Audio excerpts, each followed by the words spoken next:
Hi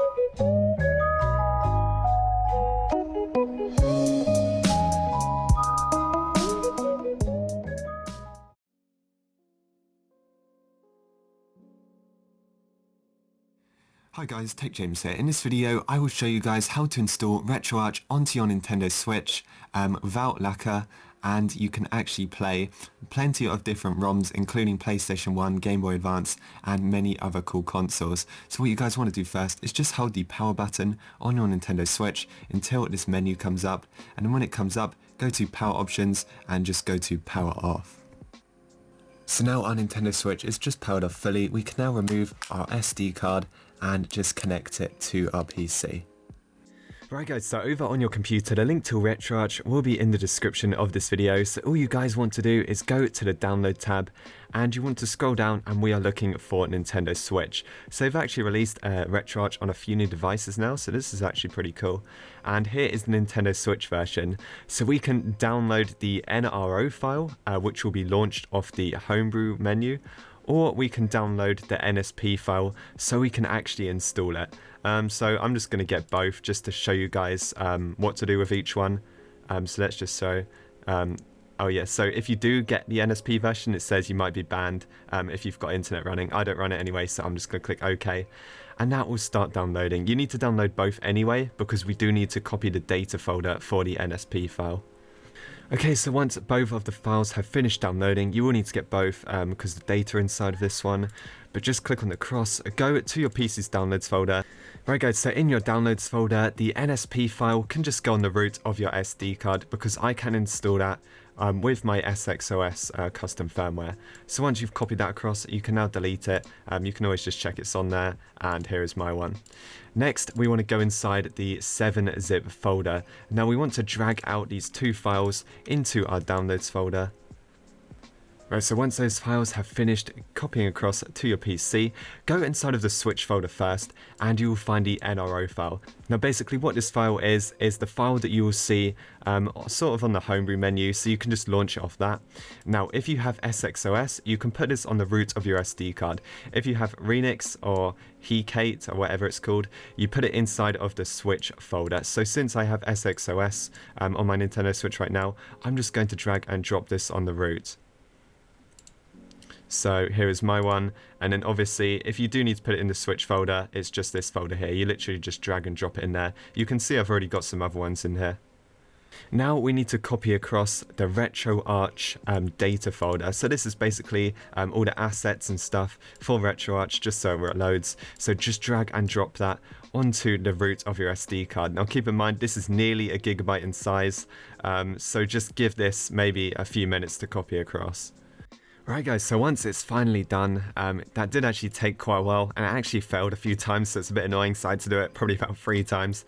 But it's finally copied across, and 812 megabytes in total. So now we need to copy across the ROMs that we wish to play. So I've got 2 games here. I've got Grand Theft Auto Advance for the Game Boy Advance, and I've got Marvel Superheroes vs Street Fighter for the PlayStation 1. So I'm going to create a new file right here and just call it ROMs, just exactly like that, and then just press enter. Now I'm going to go into the ROMs file and create another folder, all capitals, call it GBA. That is for my Game Boy Advance game, and I'm going to create another one for my PS1 game and just call it PS1. So let's drag our ROMs into the ROMs folder. Let's put the PS1 game inside the PS1 folder and the Game Boy game inside the Game Boy Advance folder. So now what we can do is copy across our ROMs folder to our RetroArch folder. So just drag and drop it across. Now obviously the PlayStation 1 game is quite large in size, so that's going to take a while to copy across. So I'm just going to give this another 5 minutes, and then, oh, it's going to say 1 minute. So yeah, this should be finished soon. Right, so now that has done copying across, we now have everything on our Nintendo Switch SD card that we could possibly need. So we can now disconnect our SD card from our PC, put it back into our Nintendo Switch, and I will show you guys what to do next. Right, so back off our PC, we can now connect our micro SD card back into our Nintendo Switch, and now we can boot into our custom firmware. Okay guys, so just on my SXOS firmware, I'm just going to boot into the custom firmware. So let's just go onto the Nintendo Switch and let's open up the album. So if we press right just to go to the installer, we can find RetroArch on here. So we can press on A and then press A again if we want it on our microSD card, or we can change it to internal storage if you press X. Let's just go with system storage. Actually, no, let's go with microSD and let's just press A to install. Now it's going to start installing, and there's going to be a percentage down there. As you can see, it installs very fast, and we can just press OK, A for OK, or X to delete the file. So I'm just going to press A. Now also, if you go right again to your homebrew, you can find it on here, and you can launch RetroArch just off the homebrew menu. So we're just going to close out of this because I just want to launch it off the home screen, you know, like you would normally. So let's just press A just to launch it up. So once RetroArch loads up just like this, and you're probably wondering how to load a game, so what you would do is go down to load content and just press A.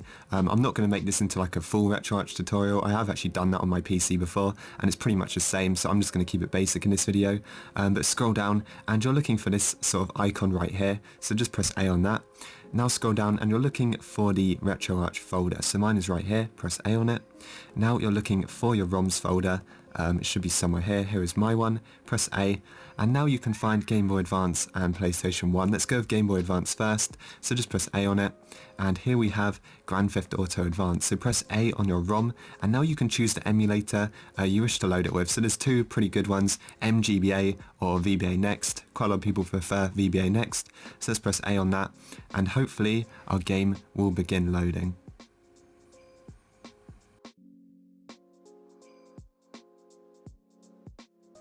So there you go, the game just loads up and it's running fine. Now this does have sound as well, and it's fully playable, and I can use the options and stuff like that. So now let's give the PS1 game a test. So let's just back out of this one. Now let's just do the same thing, load content, but this time we are going to find our PlayStation 1 game. So it's in ROMs. Marvel's Superheroes vs Street Fighter, so press A on that. Now we're looking for our PlayStation 1 emulator. Here it is, PCSX. Press A on that. This one might take a few seconds longer to load. And there you go, it loads up like this. Now it does say you can have a PlayStation 1 BIOS file for better compatibility. You guys can find one on the internet if you want one. But if you just want to play it like this, you know, you can actually load them up and play it. And sound works and everything like that. So this is just a basic guide on how to get RetroArch working on your Nintendo Switch, how to install the NSP file and get it working on the home screen as well. Keep in mind you can use other things to install the NSP file as well. You can use the Pokemon Quest dev menu, you can use tinfoil, there's plenty of stuff you can use. You don't just have to use the SXOS installer like I did. But yeah, that is pretty much it for this video. So if you guys enjoyed, make sure to like and subscribe, and I will see you guys in the next one.